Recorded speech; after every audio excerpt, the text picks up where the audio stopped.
Check, check.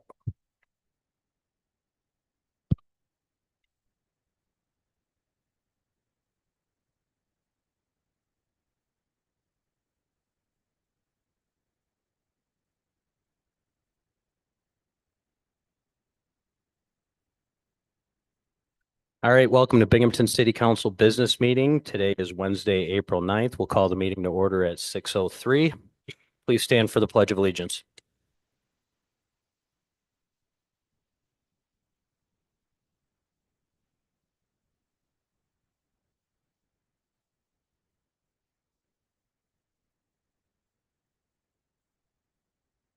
Madam Clerk, can we do a roll call, please? Councilmember Murray is absent. Councilmember Middleton is absent. Councilmember Kavanaugh. Present. Councilmember Rathbell. Present. Councilmember Matavetsky. Present. Councilmember Hotchkiss. Present. Council President Dundon. Present. Thank you. So we need to do an approval of the last business meeting minutes. Can I get a motion to approve the minutes? Make a motion to approve the minutes. Can I have a second? I'll second. All in favor of approving the minutes? Aye. Aye. So we will go to reports from committee and appointments. We had a rules committee meeting. Councilmember Matavetsky, is there anything you'd like to update us on? Well, basically the summary is we determined, at least within the committee, hasn't been brought to everyone else yet, but that we'd like to have a path with a PDF email submission option for the local law that we council previously voted down. It would still need to be notarized, so it's not completely simple process, but it does allow another option beyond hand delivering. And I believe Corporation Council is in the process of pulling that together. It will have to sit for 7 days once a new version is done.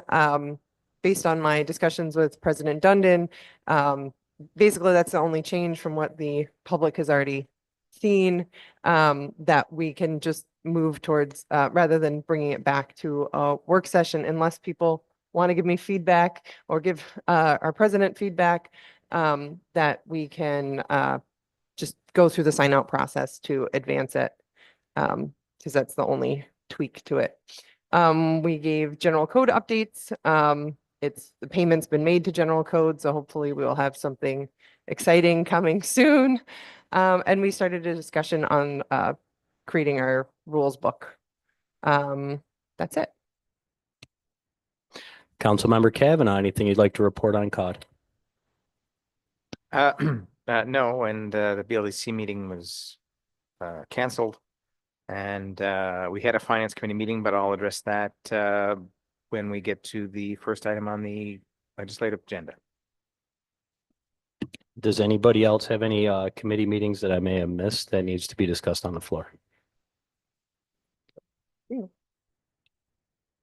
mean, I would just say the planning committee had a meeting scheduled end of the week prior to discuss public health language within zoning.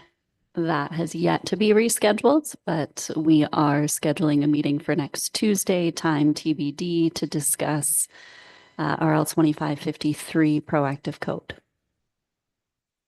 I was just going to say, traffic board is going to meet tomorrow at 9:15 a.m.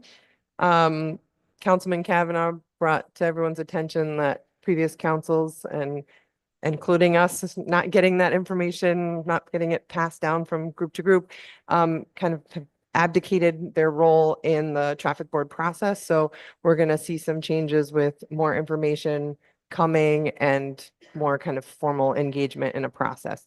So again, our corporation council is going to be working on that and delivering us information on how we do that appropriately going forward. But it's been a long time since a process has been followed. Yeah, not surprised there. So we do not have a public hearing to set. We do not have a public hearing tonight. We'll be moving on to public comment. Residents wishing to submit public comment may do so electronically by emailing prior to 1 p.m. on the day of to clerk@cityofbinghamton.gov or in person during the meeting. Anybody who'd like to come down and speak at public comment, please come down now.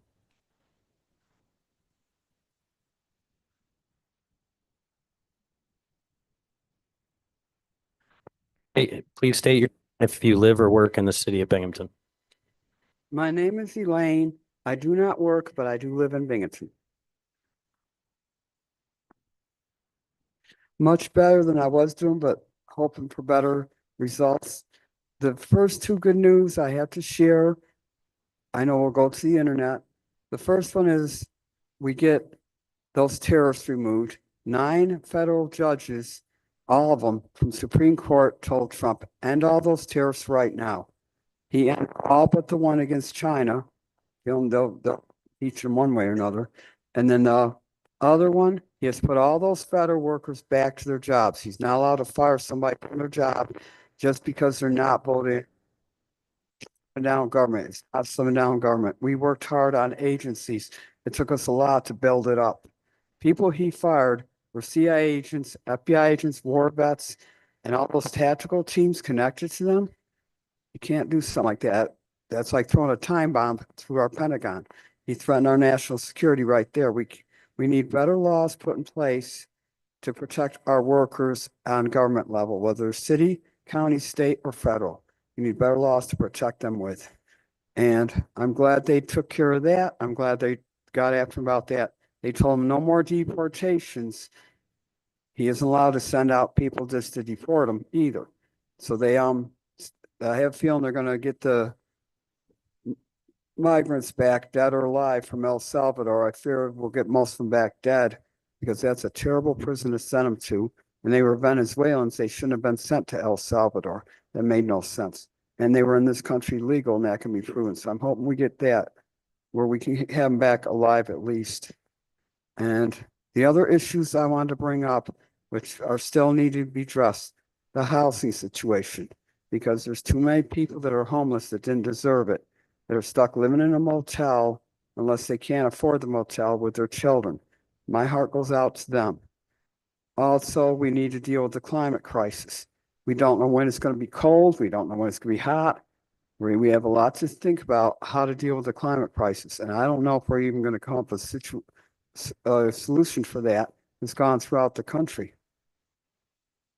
And that's all I have to say on the matter. I hope you guys have a good evening and you can come to agreement to get laws passed that are going to help. Thank you so much. Would anybody else like to come down and speak for public comment? Seeing nobody, any public comment that was emailed in, Madam Clerk? From Cody Loon. Dear members of the Binghamton City Council, I'm writing to respectfully urge you not to overturn Mayor Cram's veto of the good cause legislation. As both a local landlord and a licensed realtor, I'm deeply concerned about the unintended and far-reaching consequences this law would bring to Binghamton's housing market, especially for responsible property owners and the tenants we work hard to support. Like many small landlords in the area, I've personally chosen not to invest in a 401k, IRA, or any other traditional retirement account. All of my retirement planning is invested in real estate. I've spent years maintaining my properties, keeping rents reasonable, and being a fair housing provider with the understanding that one day I would be able to retire by selling what I've built. This legislation puts that plan and the plans of many others at serious risk by undermining property values and investor confidence. Many of us do not raise rents every year. I personally prefer to keep rents stable when possible. However, if this law passes, I will feel forced to raise rents annually to protect the value of my properties and mitigate the risks this law introduces. The result, tenants who are just scraping by today will be priced out tomorrow. Additionally, this law discourages landlords from taking chances on tenants who almost meet their qualifications. I've approved many tenants based on good faith, even when they were slightly below ideal thresholds. But with good cause in place, the risks would be too great. This means more tenants will be denied, units will sit vacant longer, and Binghamton's housing shortage will deepen. I'd also like to share a real-world example from another landlord I know.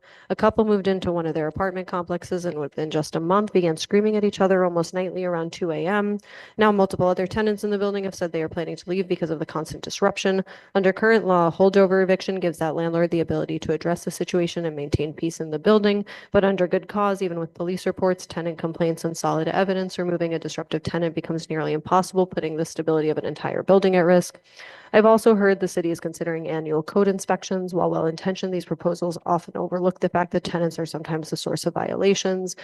Some understand the system well enough to exploit it, creating new violations shortly before court appearances, denying access for repairs, and extending the process for months. I've had tenants move in, pay the first month in security deposit, then never pay again, dragging out the process and costing me tens of thousands of dollars while I work through the legal system just to regain control of my property. These challenges make it nearly impossible for landlords to afford necessary repairs or improvements, which ultimately hurts everyone, especially tenants in need of safe, well-maintained housing.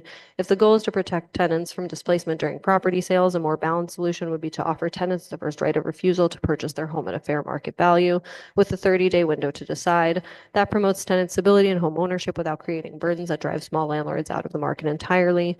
The mayor's veto is a responsible and necessary decision. I strongly urge you to uphold the veto and work towards practical, fair, and sustainable housing policies that support both tenants and the local landlords who provide quality housing across Binghamton. Dear City Clerk, I hope this letter finds you well. I'm writing to respectfully express my concern regarding the proposed good cause eviction law currently under consideration by the City Council. Although I work in a marketing role and do not interact directly with landlords or tenants, I hear often from the agents in our office and our broker, Scott Warren, about the challenges that property owners face in our community. Based on what I've learned through these conversations, I believe this legislation could lead to unintended consequences that negatively affect our local housing market. Limiting a property owner's ability to manage rent increases in tenant turnover may reduce interest in maintaining or investing in rental properties, which can ultimately reduce the quality and availability of housing. I worry this could slow development, discourage improvement of existing properties, and hurt small landlords who are already navigating rising costs. I respectfully urge the City Council to reconsider this legislation and explore more balanced approaches that support both tenant protections and the long-term health of our real estate market. Thank you for time and service and service to our city and for considering this perspective. Warm regards, Chelsea Smith. My name is Yorli Paulino, and I'm a local real estate landlord here in the Binghamton area. I'm writing to express my strong support for Mayor Cram's veto of the proposed good cause eviction law. As someone who's truly invested in improving our local neighborhoods, I've dedicated my time and resources to revitalizing properties and providing quality housing to residents in need. Like many small landlords, I've had great tenants who pay on time, care for their homes, and contribute to the community. These tenants are the reason I'm able to continue reinvesting in Binghamton and helping it grow. However, I've also experienced the other side, dealing with tenants who stop paying rent, damage the property, and abuse the system. Evicting a non-paying or problematic tenant is already a lengthy, expensive, and emotionally draining process. From the first missed payment to the final removal, it often takes 6 to 8 months or longer, and during that time, I'm left covering all the costs with no rental income on top of the cleanup and repairs that often follow. The good cause eviction law would only make this process worse. New York is already one of the most tenant-friendly states in the country, and this law would further restrict the ability of small landlords like myself to protect our properties and livelihoods. We are not large corporations with deep pockets. We are local individuals trying to create safe, livable spaces while maintaining financial stability. If this law passes, many landlords will be forced to stop investing in Binghamton. Properties will sit vacant or deteriorate, and the progress we've made in uplifting neighborhoods will come to a halt. I've spoken with countless local landlords who feel the same way. This legislation will do far more harm than good. I respectfully urge you to stand with Mayor Cram and reject this proposal. Support the people who are putting in the work to improve Binghamton, not policies that will drive them away. Thank you for your time and consideration. Here's one more. City Council members, from Empire Realty, thank you for allowing this public to speak one final time before voting on the good cause eviction bill. As small landlords in Binghamton owning 3 properties combined, we urge you to postpone this decision and thoroughly study the impact of similar regulations in other upstate municipalities. We have taken over neglected properties, invested in critical renovations, and provided housing at fair market rents. We actively partner with Section 8, YWCA, Catholic Charities, and other assistance programs to ensure low-income families have access to safe, quality housing. However, the bill as written will discourage further investment in Binghamton. By restricting our ability to set fair market rents, it directly limits our capacity to fund much-needed property improvements that benefit the very families this legislation seeks to protect. If landlords cannot recoup renovation costs, fewer will be willing to take on distressed properties, leaving more homes in disrepair and reducing housing options for families in need. We strongly urge you to delay this decision and examine the long-term consequences seen in other upstate communities before moving forward. Thank you for your time. So with those comments on good cause being read into the record, that is because they actually were turned in after the deadline and all residents do deserve to be heard. But for the people at home, good cause did pass this council and has been put into effect by the state as of April 2nd, 2025.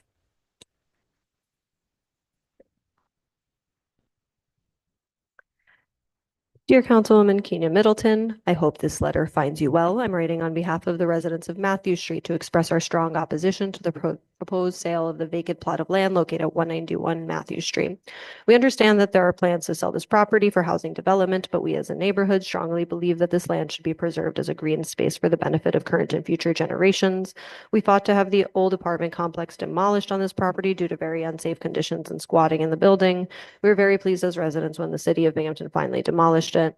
This lot is not just a piece of land, it will serve as a crucial open space for the children on our street to play and will provide a safe and welcoming environment for families to gather.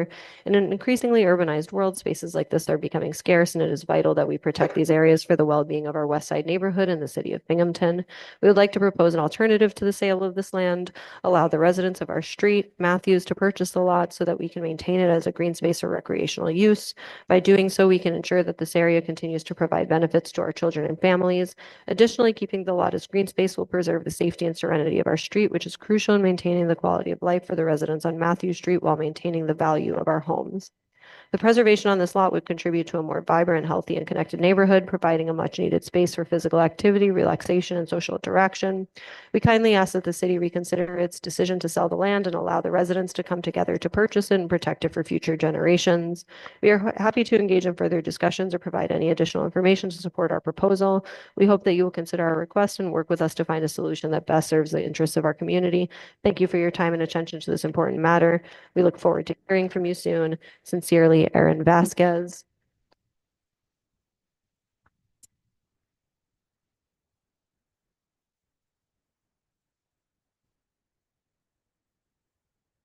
Bobby Morano. Hi there, my name is Robert Morano, and I'm currently in the application process for the side lot program. I'm hoping this letter can be read at tomorrow's council meeting. It explains a little bit about myself and what I plan to do with the property should the purchase be approved. Thank you. Good afternoon, council members. My name is Bobby Morano. I'm one of your constituents living at 191 Matthew Street. As you know, I submitted a proposal to the side lot program in hopes of purchasing the now vacant lot of 193 Matthews. This property would be maintained by my fiance Lauren and myself, both of whom live at 191 Matthews. I wanted to quickly share our plans for the property and tell you a little about who we are. I moved from Buffalo to Binghamton 11 years ago, fresh out of college, started a teaching job at West Windsor Central School District. I immediately fell in love with the arts, culture, and people of the Southern Tier and decided to make my home here permanently. Not long after moving here, I was getting lunch from one of my new favorite restaurants, Lost Dog. It was here I met the hostess and fell in love with her. She is now my fiance, Lauren Bucci. Lauren and her family have lived in the Binghamton area for 5 generations. As a teacher with modest income, I wasn't sure owning a home would be in my future. I rented various apartments for my first 8 years in the region. When we saw 191 Matthews available for sale, we fell in love immediately and put in an offer. The former owners, the Vitalettis, had lived in that home for 61 years. There they raised their children and hoped that we would use this home to do the same. Though we don't have children yet, we have our wedding date scheduled for May 23rd, 2026. We love our home, but our yard space is modest. The purchase of this parcel of land would serve many purposes for us. We would utilize the land to grow vegetables, build a yard shed, and plant flowers or landscaping to beautify the space. More importantly, this would be a place to have our children play, barbecue with our family, and break bread with our neighbors. We love our corner of Matthew Street and our group of neighbors. We see this as an incredible opportunity to help beautify our neighborhood and build a space for family, friends, and neighbors to gather. I hope you will support our purchase of the side lot. Thank you for your time and have a great day.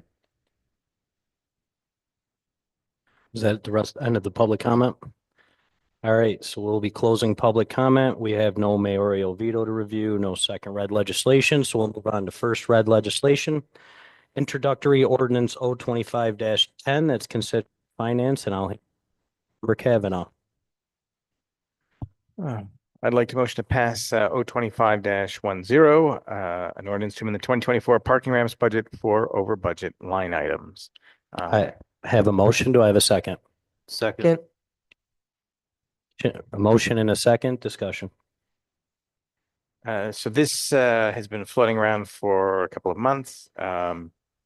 Basically, the ramp fund budget was not really well planned for in the 2020 for budget, so they were over on several items, and revenue was down in a few different areas. We CR was able to bring in Pablo from LAS, and we had a kind of a frank discussion about this at the Finance Committee meeting last week, going over some of their labor cost estimates, which were off, and the issues with the revenue side of things. The State Street ramp, for example, lost a bunch of tenants because the Center Plaza building is empty and under construction right now. So many monthly parker spots were lost, and some moved to the lot that I was about to call it the Sheraton Hotel.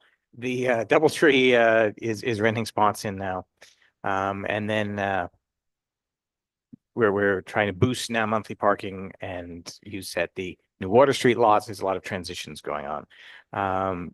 Pablo believes that this year's projections as far as management costs are more in control. Better meeting what's actually going to happen. And the revenue side is developing, and we'll continue to be uncertain as we're facing the possible closure of the State Street ramp now. I think the parking situation overall in the city, as far as management operations, is something that we can take a closer look at going forward.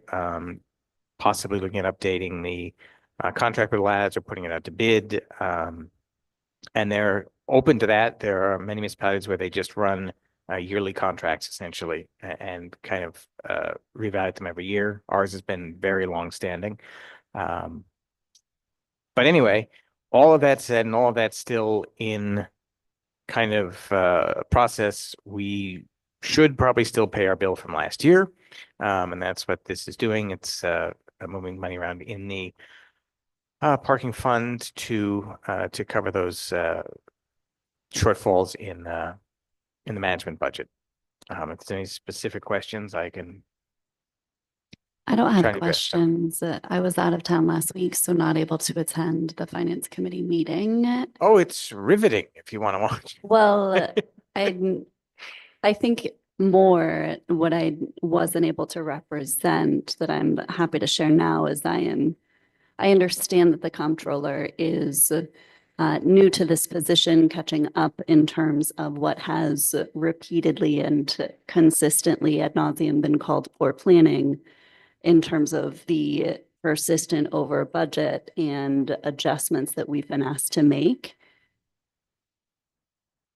We are now in April, and so I do want to just represent that I have very little interest in continuing to approve amendments to the 2024 budget for reasons like poor planning. Because I was not able to actually be a part of last week's discussion, I'm willing to move this forward, but this has got to be the last one.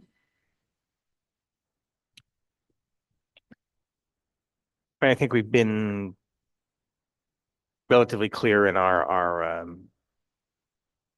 statement of trying to clean up the budget moving forward. But it's CR has also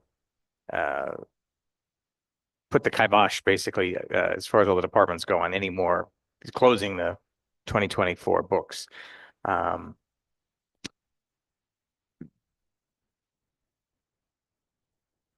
I think we just continue to try and make the situation better, but there will always be, just because of the delay in everything finance related, there's going to always be amendments to the budget after January. And there's times when that makes sense, and it's probably better to fix last year's numbers with last year's expenses than attack the new budget with amendments when we don't have to.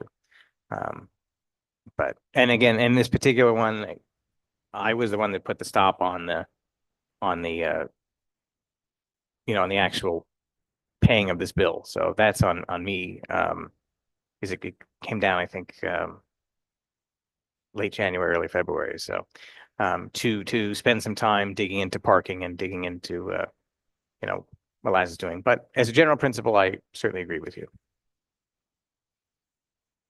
Anybody else have anything they want to say? Hearing none, Madam Clerk, can we do a roll call?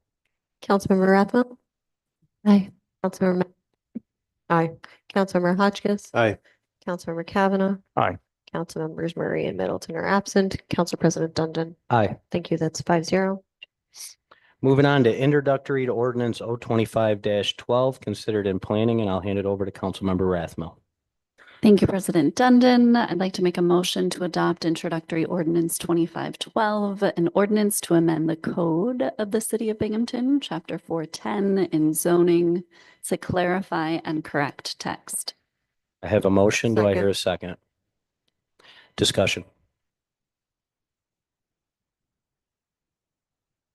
So there are several pages that when this was first represented by members from zoning, they shared that previous amendments had been intended but had not been carried over. So this is primarily a correction of what they thought had already been corrected.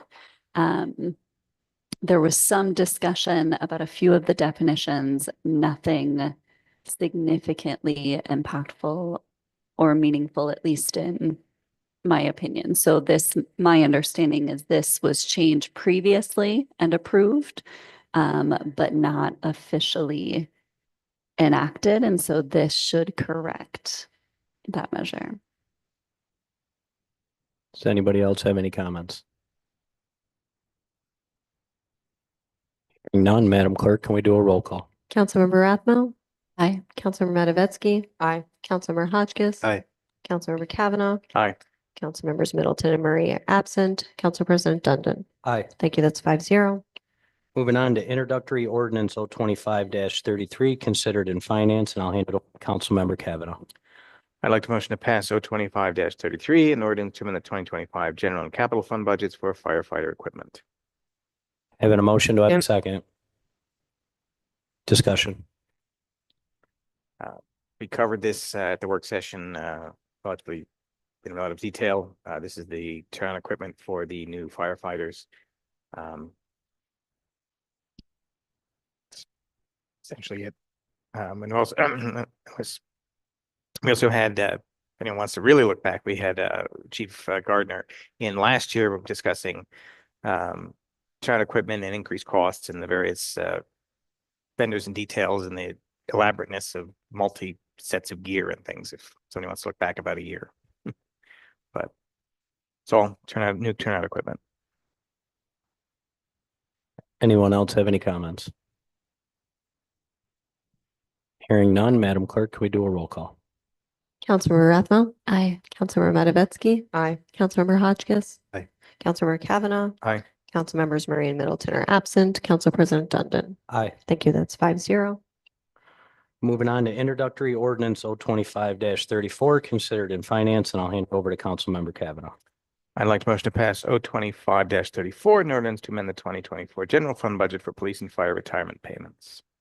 Have a motion. Do we have a second? Second. Discussion. Again, we covered this pretty much at the work session. We had a number of firemen and police officers take retirement at between the beginning of this year and the end of March. So most of the things that they are getting, a large majority of stuff they're getting paid out was accrued various sorts of time, whether it's vacation or comp time or sick time, that was sort of banked from 2024. So it makes sense to pay that out of the funds in the 2024 budget that are left, that are able to do that. So everything that was kind of accrued in 2024, we're able to pay out of 2024. So that's why we're making this change. And I think Chuck sent Yes, that's what I was gonna. a response to the questions about which positions retired when. Any other comments? Hearing none, Madam Clerk, can we do a roll call? Councilmember Rathmel, Aye. Councilmember Matavetsky, Aye. Councilmember Hotchkiss. Aye. Councilmember Kavanaugh. Aye. Councilmembers Murray and Middleton are absent. Council President Dundon. Aye. Thank you. That's 5-0. Moving on to introductory resolution R 25-19, considered in municipal and public affairs, and I'll hand it over to Councilmember Matavetsky. Right, I'd like to make a motion to, for introductory resolution R 25-19, a resolution to honor Eliza Spencer, and I'm going to, oh, I'll wait for a second. Well, I'm going to second, Okay. and then I will say discussion, and then I will take over for a little bit. So on April 21st in 2022, tragedy struck not only this city, but also the residents of the east side when 12-year-old Eliza Spencer was tragically murdered while walking with her dad on Bigelow Street. Seeing that 3 years has gone by and it is still considered an unsolved case, with talking to different community members of the east side and talking to the Spencer family, we wanted to come up with a way to keep her name in the public eye.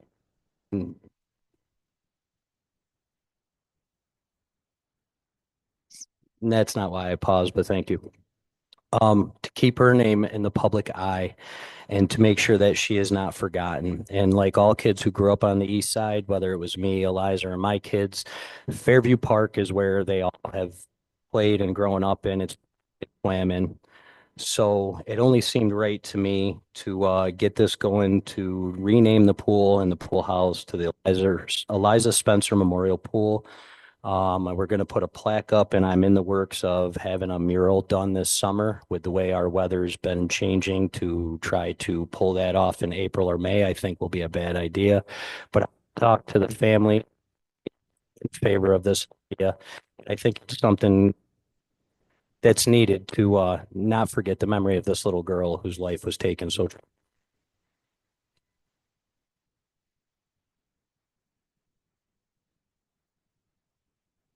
Thank you for organizing this.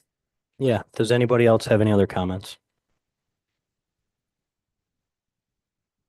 I mean, my only, since you weren't here on the work session, my only comment was that it's kind of not the most exciting building to look at, but if we have a mural in the works and stuff, I think it'll be a fitting tribute. Yeah, I've worked with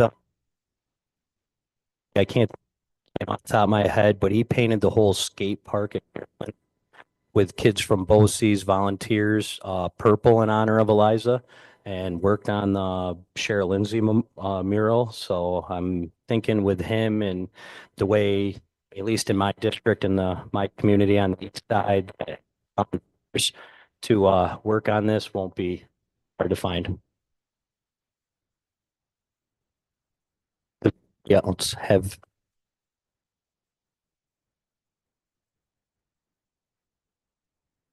Read one of these days. Does anybody else have anything else they'd like to discuss on this? Hearing none, we'll do a roll call.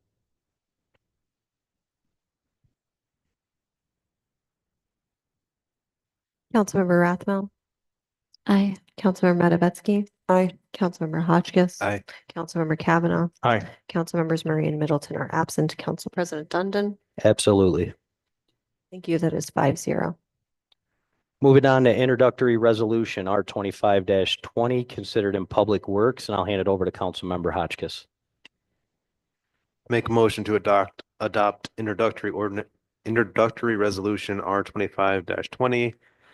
This is a resolution to authorize an amendment to the supplemental agreement number 2 with Barton and Legitis for the Main Street Corridor Project. Having a Second. motion, do I have a second? Second. Having a motion and a second, discussion. This is just a update to the engineering project that's going to be happening on the pedestrian improvements on Main Street. Nothing too exciting here. It's just process stuff. Anybody else have any comments they'd like to add? Hearing none, Madam Clerk will do a roll call. Councilmember Rathmel, Aye. Councilmember Matavetsky. Aye. Councilmember Hotchkiss. Aye. Councilmember Kavanaugh. Aye. Councilmembers Murray and Middleton are absent. Council President Dundon. Aye. Thank you. That is 5-0. Moving on to introductory resolution R 25-21, considered in planning, and I'll hand it over to Councilmember Rathmel. Thank you, President Dundon. I'd like to make a motion to adopt introductory resolution 2521, a resolution to authorize seeker for terminal pump station project. Having a motion, do I have a second? Second. A motion and a second, and I'll turn it over to Corp Counsel. So because this is a type 1 action, we have to go through the full environmental assessment form.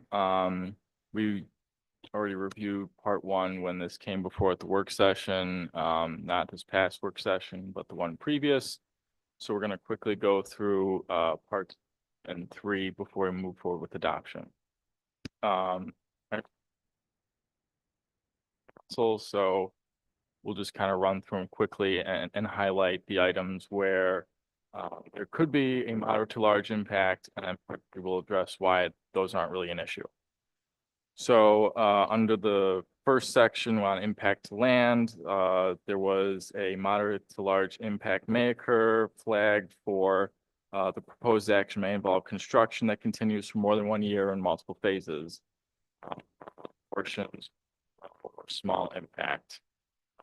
There's no impact to geological features. There are impacts to surface water, but they're all no or small impact. The proposed action may result in a new or additional use of groundwater. No.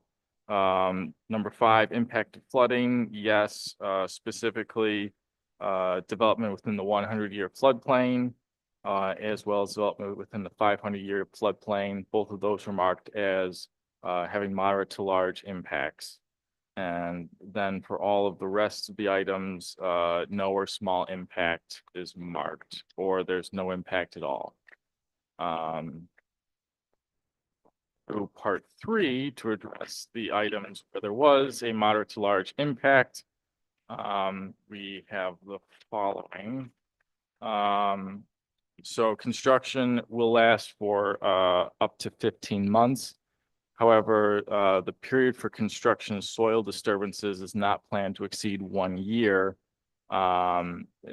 Basically, the full project is going to take 15 months. Actual like digging and anything like that is not going to take that long. And therefore, the adverse impacts resulting from the lengthy construction schedule will be avoided. For the impact on flooding, the site is located in both the 100 and 500-year floodplain. However, the site's already disturbed. You know, we're building where there's an existing pump station. It's not like we're creating a new site within these the floodplains where it's going to be an issue. Additionally, there's plans to mitigate any concerns with storms coming through and causing issues with flooding. With the flood contingency plan for construction phase activities to reinforce erosion and sediment controls in advance of large storm events, and the removal of construction equipment from floodplain areas in advance of large storm events. There's also going to be coordination with other ongoing flood mitigation efforts at the Binghamton Terminal Pump Station, and they're going to grade the area post-construction to match the existing grade. And there's a lack of alternative suitable sites for this. It's not like we can locate this somewhere else to avoid having to put in the floodplain. So based off of all of that, the positions that we've minimized and mitigated to the maximum extent practicable, the significant adverse impacts are not anticipated for this event. And therefore, we're proposing that there is no negative impacts on the environment from the work that's going to be done as part of the construction at the terminal pump station. Anybody else have anything they would like to ask? Not ask, but add. I guess this. My understanding is prior to this project being proposed, that point was a precarious potential like point of failure that would create a larger environmental issues. if Ye- if this project were not to go forward. Yeah, we have So- to do this. Yeah, This so, is I also mean, being done in conjunction with the New York State Department of Environmental Conservation consent order. Right, so that taking the secret with a grain of salt here, that this is for the betterment of the environment and protecting the environment. So that's Yeah. all I have to add. Anyone else like to add to the discussion? Hearing none, Madam Clerk, can we do a roll call? Councilmember Rathmel, Aye. Councilmember Matavetsky, Aye. Councilmember Hotchkiss, Aye. Councilmember Kavanaugh, Point of interest, did somebody do the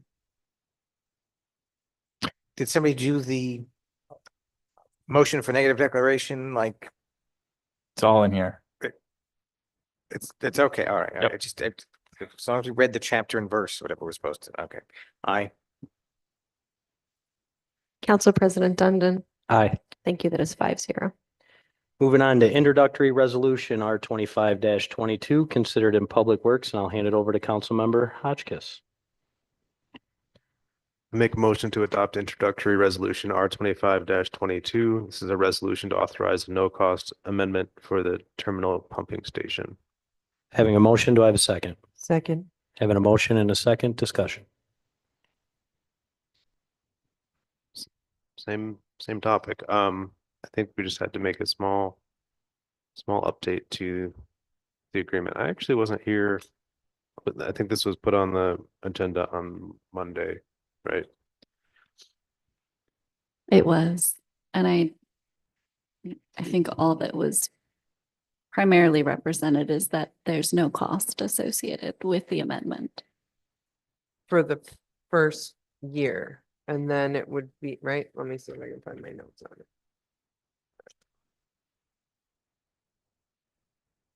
We're just adding Yeah, environmental. so it was, design and services. if I remember, so it's, and then it's $5,000 if we extend, right? Am I in the right one? And then, for this first timeline of the free extension, it goes through November 2025. Am I in the right thing? Nope. Nope. No, Okay. This is I'm wrong. the Alright. updating the terminal pumping station language You're to looking meet at the Environmental correct- Facilities Corporation mandated contract language, right? It's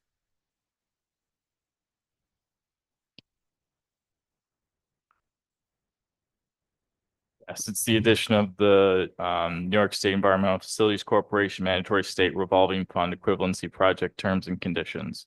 So it's the state, they're basically just incorporating what the state says we have to have in there.